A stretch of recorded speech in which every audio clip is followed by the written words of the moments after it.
Hey guys, Ricardo here and welcome to another blog tech tips. In today's tutorial, I'll show you to add the magnification effect to your dock. Now, of course, in the latest update of Tahoe for your MacBook, this is a MacBook here, doesn't matter if MacBook Pro, any of the Macs, I'm going to show you to add the magnification effect or turn on the magnification effect. So whenever you rest your cursor, you'll get that cool magnification effect. If you love that effect, this is how to add it. It's off by default, so go to Apple logo, go to system settings. You're gonna go over to your dock, or desktop and dock, and right up here you'll see that it is shown here. Now it's off.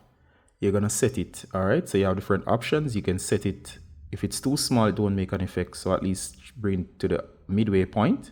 You can make it large, but it's too exaggerated. I'll show you what I mean. This is the perfect position for me, which is halfway through, and you can go ahead and test it out. So as you can see, as you rest your cursor over the icons, they do magnify, which is very cool. They give you that cool wave effect. All right, so some people like it, some people don't. However, that's the way to turn it on. Let me show you it at max. Too exaggerated though.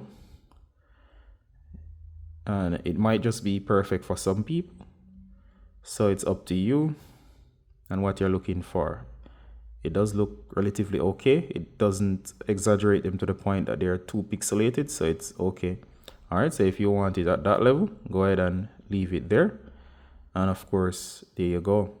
When you're finished, you can go ahead and close, and it works very nicely.